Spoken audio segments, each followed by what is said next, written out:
We are going live. We are live.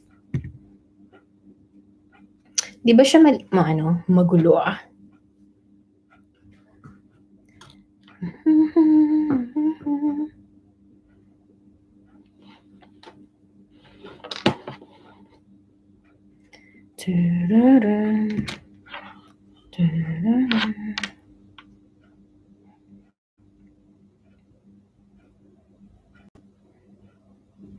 Wala pa tayong viewers.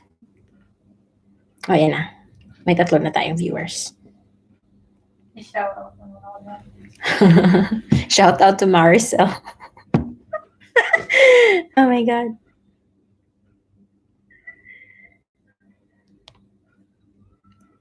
Mag-fluctuate yan, Day.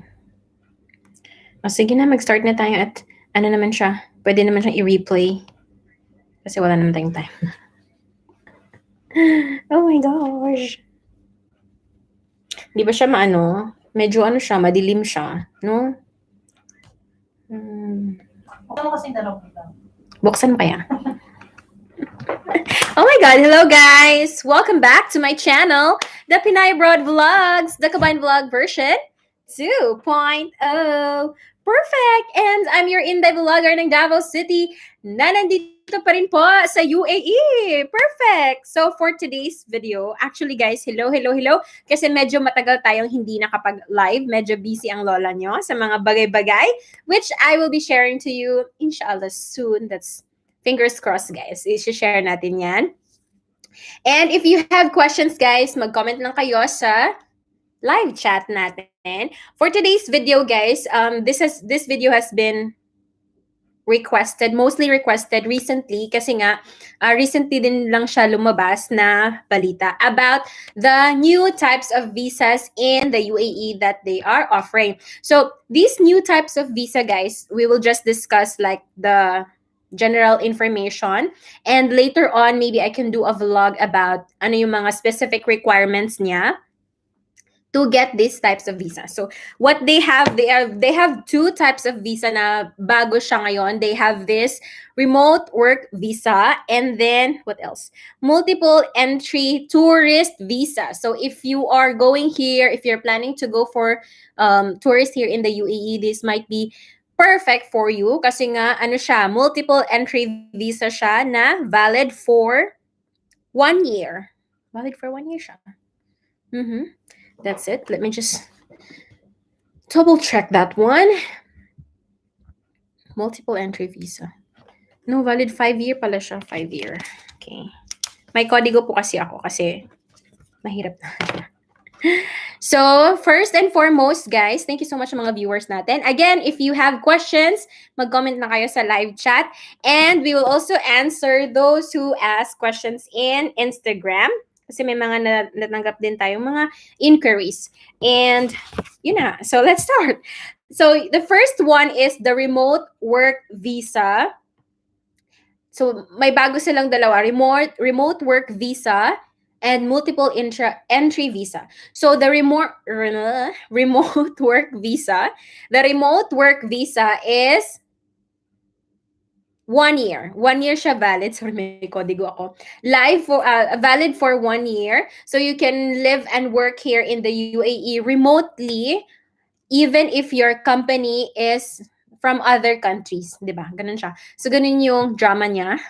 Remote work visa. So you can stay here in the UAE even if your company or your employer is from outside the UAE or from the other country. Yun yung remote work visa nila, which is valid for 1 year. So the specifics of this visa, we will tackle next, kasi hindi natin siya mako-cover lahat. Medyo marami-rami siya. So maybe we can make another video on that, on the specifics of the remote work visa, ano yung mga requirements niya, paano kayo kuha, saan kayo kukuha. So let's discuss that later on. The other one, the next one is remote multiple entry tourist visa. So this is very good kapag gusto nyo mag-tourist dito kasi nga number 1 is advantage nito is no need a guarantor, so no need to have a sponsor. Pero nga yun na, may mga specific din siya na of course, qualification and requirements for you to be able to get this type of visa. Hello po kay Miss Fatima Francisco. Hello, Madam Miss Fatima. Thank you for watching. And if you have questions po, comment lang kayo sa live chat natin. And then, what else? So, yung multiple entry visa, yun na nga, no need a guarantor. So, you don't have to have a sponsor here in the UAE. And ang validity niya is 5 years. Multiple entry tourist visa. Maganda tong visa na to kasi 5-year ang validity niya. And kapag pumasok kayo dito sa UAE, you can stay 90 days, which means 3 months. 3 months, di ba? That's 3 months. So, 90 days visa siya. And you can extend it for another 3 months, for another 90 days. So, that means pag nag-entry kayo dito sa UAE, you can stay as long as 6 months na without exiting. Kasi 90 days siya validity and you can extend it another 90 days. And this visa, ang ganda niya actually because you can enter in the UAE as much as you need. So wala siyang limit ng entry dito sa UAE. So ano siya? Unlimited entry siya dito sa UAE. And the good thing about this as well is that it's open to all nationalities. 'Di ba? Ang ganda niya. Maganda tong ano na to, visa na to. Again, 5 years siya na valid. No need guarantor or sponsor. No need na kayong kumuha ng sponsor dito. Kasi nga, usually, di ba, pag tourist visa, kahit tourist visa ka, kinakailangan mo pa rin mag-sponsor dito. For example, yung airline, sila yung magpaprocess ng tourist visa nyo, or yung travel agency, sila yung magpaprocess ng visa nyo, sila yung magiging sponsor nyo dito sa UAE. So, for this multiple entry tourist visa, no need a guarantor, 5-year validity, you can stay here 90 days or 3 months, and it can be extended for another 3 months. So that means 6 months you can stay without exit here in the UAE, and you can enter UAE as much as you need. Ganun siya. And it's open to all nationalities. Pwede ba kumuha na lang nito? So that's multiple entry visa. Those are 2 new visas they are offering here in the UAE. Ganun. So remote work visa for work, and then multiple entry visa for tourist visa. I think this is one of their drive para, alam mo yon, humakot ng mga tourists kasi 'di ba pandemic, so medyo especially Dubai, they are very dependent on tourism. Yung tourism is a very great yan, contributor to their economy, yung sa kita nila. So yun, humahakot sila ng mga turista. Kasi yung Dubai, guys, it's a tourist hub. Madami kayong mapupuntahan doon. And madami din talagang nagbi-visit sa Dubai. So this is one of their drive para humakot ng mga turista dito sa UAE. Hello po kay Miss Ferlen Cervantes. Hi, ma'am. Unsaon pag-apply sa multiple entry visa? Bisaya si madam. Hello, ma'am. Let's discuss po yan sa mga specific ng multiple entry visa on the next video. So, ngayon po is general idea lang siya. But don't worry, magre-research ako niyan na multiple entry visa kung paano mag-process. Kasi maganda siya, di ba? Agree, Miss Ferlen? Maganda po siya. So, let's discuss that next time, ma'am. Abang-abang na lang po. And then, we'll also discuss some of their visa. Kasi may mga may mga revisions. For example, sa students, for international students dito sa UAE, pwede nyo i-sponsor yung kapamilya nyo or family members here in the UAE as long as, may clause siya, as long as afford nyo ang housing, suitable housing. Yun lang yung nakalagay doon sa yun lang yung nakalagay doon na clause na dapat afford nyo ang suitable housing. That's for international student. And bale sa UAE, guys, recently they also have this UAE Citizenship. So meron na silang citizenship dito. Although hindi siya for ordinary people lang. So you have to be investors, o 'di ba? Investors, medyo may pa siya. And you have to be a scientist, doctors, engineer, artist, and authors. And I think recently I read an article as well that if you are working in the media, lang ganun siya, may inano sila na UAE citizenship recently na member siya ng media na matagal na siya din dito sa UAE, and then na-recognize nila yung contributions niya dito sa UAE. So na ano siya, na UAE citizen siya dito. Ganun siya. So this one is, I think, for those medyo mataas-taas ng estado sa in their professional careers. Yun yung inaano na kino-consider nila for UAE citizenship. So yung investors, scientists, doctors, engineer, artists, and authors. So they also have this work in Dubai residency scheme. It's also like for remote work dito sa UAE. So and ito yung ano niya, ito yung meaning niya. Enables overseas remote working professionals to live in the UAE while continuing to serve their employees in their home country. So this means that you can live and work here remotely in the UAE kahit na yung employer nyo din is from outside the other countries. As long as you have this, I think it's almost the same doon sa remote work visa. Kasi yun yung ano yung mga clause niya dito. Kailangan pwede kayong mag-work dito sa UAE and tumira dito sa UAE as long even if your employer is from the outside the UAE. Pero medyo ano siya, no, medyo doon lang din siya sa mga tao na makaka-afford din na live and work here, because UAE, guys, to be honest, it's medyo mataas yung living expenses niya, especially sa mga transportation, sa accommodations, especially in Dubai. Kasi sa Dubai, ano sila, meron silang ibang scheme doon. Dito sa Abu Dhabi, you can look for, like, live in a flat na 700 dirhams na inclusive na yung mga internet, yung gas, water, electricity. But in Dubai, they have what they call as diwa. So yun yung mga utility bills na additional pa na babayaran mo. So separate siya. So medyo mahal po tumira sa Dubai compared to other Emirates like Abu Dhabi, Sharjah, ganun siya. Sa Abu Dhabi, hindi naman masyadong mura, pero it's not very mahal naman din compared to Dubai. Na Dubai kasi din is very dollar sa Dubai. So, ganun siya. So, this work in Dubai residency scheme, in Dubai lang pala siya. So, it's not applicable here in Abu Dhabi. So, you have to have passport, of course, 6 months valid siya. You have to have health insurance with UAE coverage. And then, kailangan mo din ng proof of employment na valid siya, so should be valid within 1 year.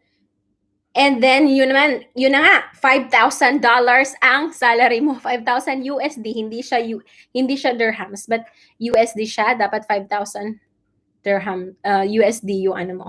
Yung, what do you call that? Sahod mo. Naubo ako.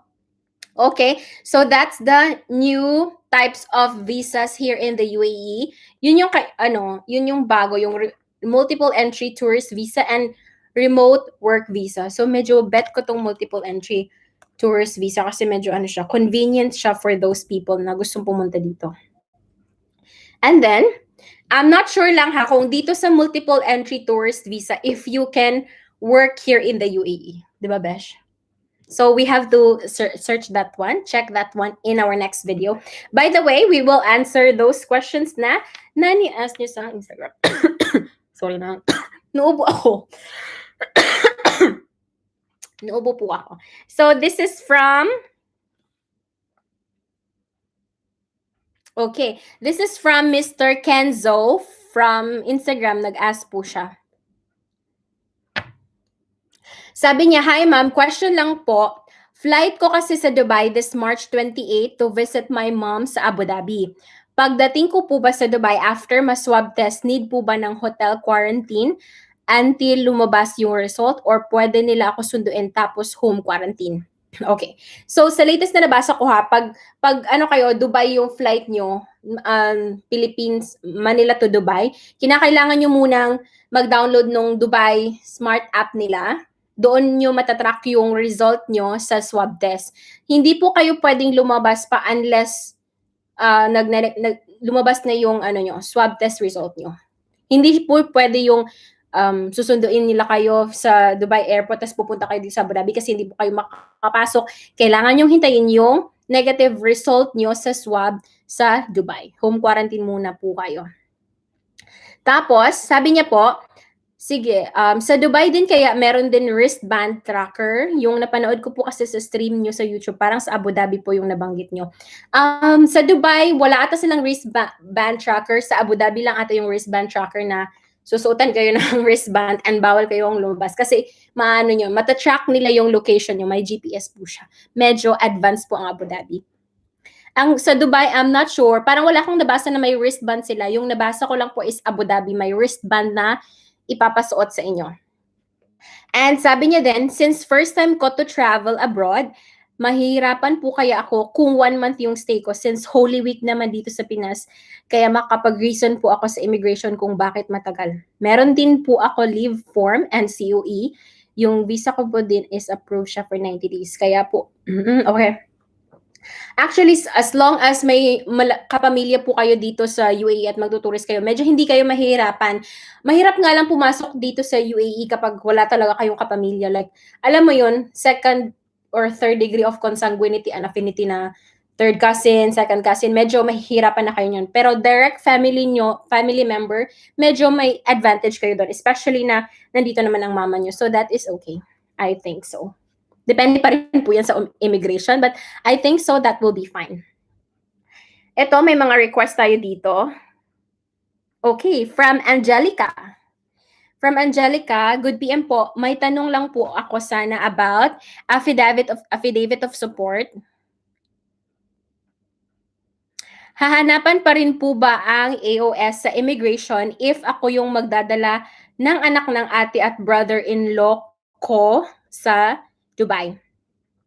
Kapag minor yung kasama nyo, kailangan nyo ng ano ba yun siya? DSWD clearance form pag hindi nyo po anak yun. So, kailangan nyo i-process yun. And syempre, yung affidavit of support, kailangan pa rin yun siya at saka yung mga documents ng mga bata like birth certificate, yung marriage contract ng parents niya, yun, yung DSWD clearance form, travel clearance, kailangan nyo kumuha doon kasi mga pamangkin nyo yung kasama nyo, di ba? And, yeah, as long as minors, kinakailangan nyo kumuha doon. Kumuha ng ganon. What else? From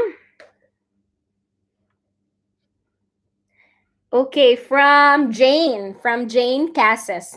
So, ito yung question niya.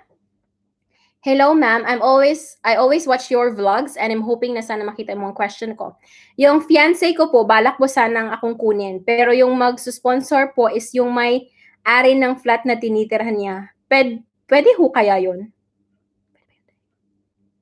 I'm so desperate na din kasi to come to Dubai as we are on the verge. Okay. I'm hoping na ma-fix talaga namin na. Oh, okay.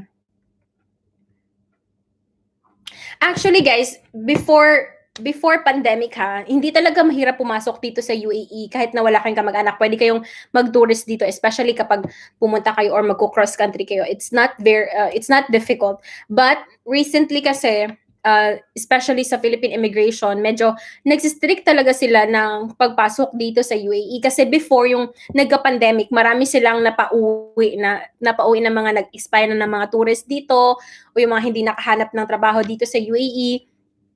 At syempre, yung government yung gumastos doon. Kaya nga, sa ngayon, ang immigration is very strict kapag pumasok kayo dito sa UAE nang wala kayong kamag-anak kahit na tourist man or visit visa yung kinukuha nyo. So, I would not suggest for you to travel right now. Maybe yung mga by the end quarter of the year, medyo mag-okay na yung situation. And now kasi dito sa UAE, papasok yung Ramadan. So if you're planning to look for a job here in the UAE, medyo mag-aalangan po yung situation nyo. So maybe siguro October, November, that's the best month na maa-advise ko na pumasok kayo dito sa UAE if you're planning to look for a job kasi medyo mahirap pa ngayon eh. So, do you have any other questions? Do you have question in Dai? Medyo. Hello po sa ating mga 6 viewers. Pang 6 pa si Inday. Wala ako dyan. Ay, wala ka na? No ba? Bakit hindi ka... Wala ka dito, Inday? Okay. Ano po ba yung mga question na hindi natin nasagot dito?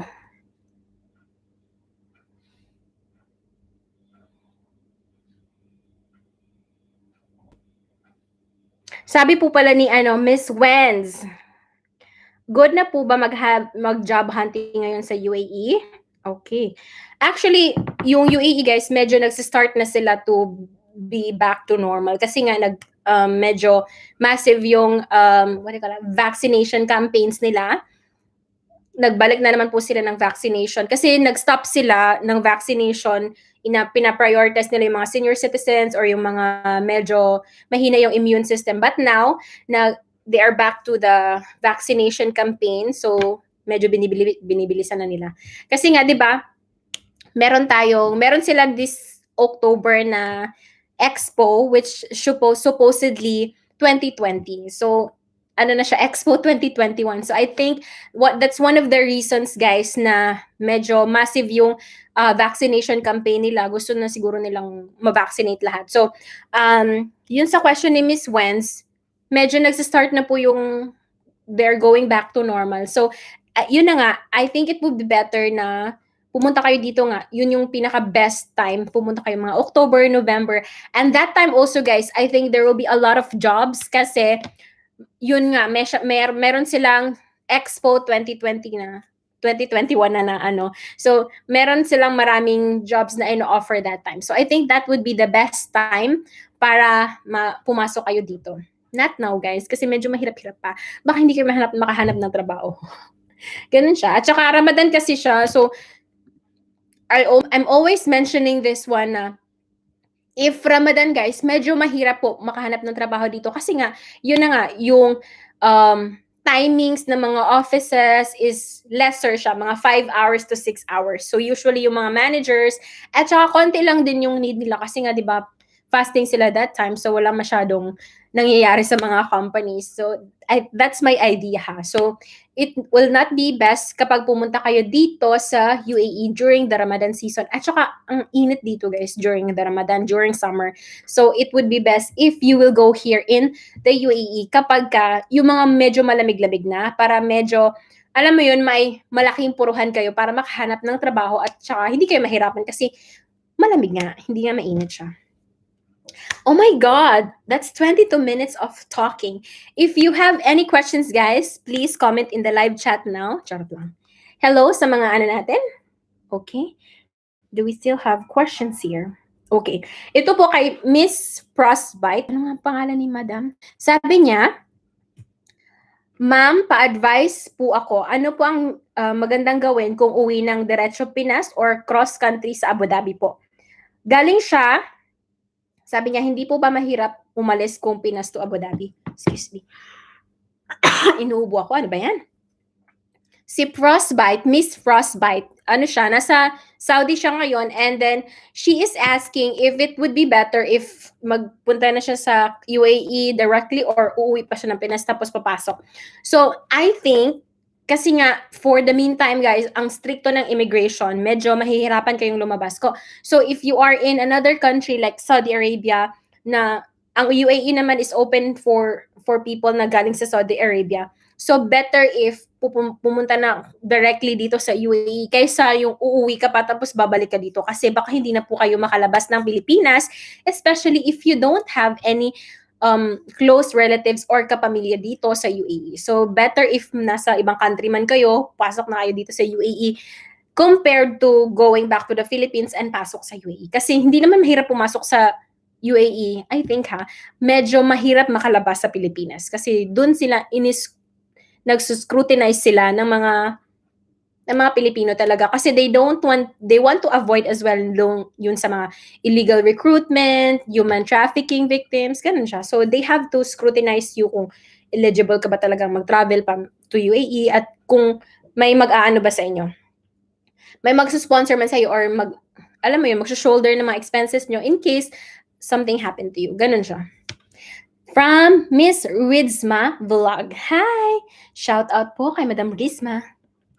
At kay Maricel, na nakahiga po sa kanyang bed. What else?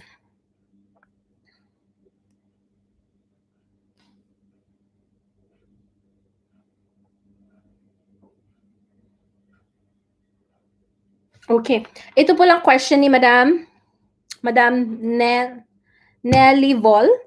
Hello po, pwede po magtanong, di ba po nag-cross country kayo to Dubai? From Philippines to Singapore to Dubai. Okay, gumamit po ba kayo ng travel agency?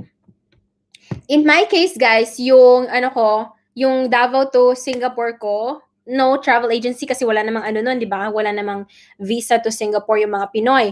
But I just arrange, hindi na ako nag-travel agency sa mga patiket kasi you can book naman ticket online, guys. So, kapag alam mo yun, this is one tip ha, kapag pupunta kayo sa isang country, guys, na wala namang visa na required, better na kayo na lang mag-book ng ticket nyo. Kasi kung magpapabook pa kayo sa mga travel agency or something like that, syempre may top up pa po yan sila kasi sila yung magbo-book ng ticket nyo. So it would be better na mag-book na kayo ng online. Ang simple lang, mag-search lang kayo sa Google ng Cebu Pacific or search for Philippine Airlines, ano pa ba yung mga airlines, and you can check machi-check nyo pa dito yung mga available time compared kung magta-travel agency pa kayo, medyo mamamahalan kayo. So, for me, ako na yung nag-arrange ng ticket ko from Davao to Singapore, and then also my accommodations. Pwede nyo din yung ma-search yung mga accommodations or hotels sa Singapore. Pwede nyo mag-search sa Google, guys, booking.com. Kasi, makikita nyo naman doon. And, nung nasa Singapore na ako, syempre nag-travel agency na ako. May nag-process ng visa ko dito si Ate Christy. That's my story. Charot. So I think, guys, you don't have any other questions. By the way, if you have questions na hindi natin na discuss dito sa vlog na to, you can always PM me in my Instagram account, Pinay Abroad Vlogs, and also follow me there. I usually, mas easy ko na-answer dun yung mga queer inquiries nyo about traveling here in the UAE and anything else about UAE. Kapag alam ko naman, sasagot naman ako. Yun na nga, Pinay Abroad Vlogs. Minsan kasi pag sa YouTube, hindi ko masyadong natatrack yung mga messages. So, that's why I'm advising you to DM me in my Instagram, Pinay Abroad Vlogs. And yun na nga, in our next video, maybe we can discuss those types of visa, ano yung mga requirements, saan kayo mag-process, magkano yung payment. We will check that one, don't worry. And thank you so much, guys, for watching. Bye! Abangan nyo po ang replay dito, guys. Magre-replay po siya. Medyo late nga lang siya. Sige na. Thank you. Bye!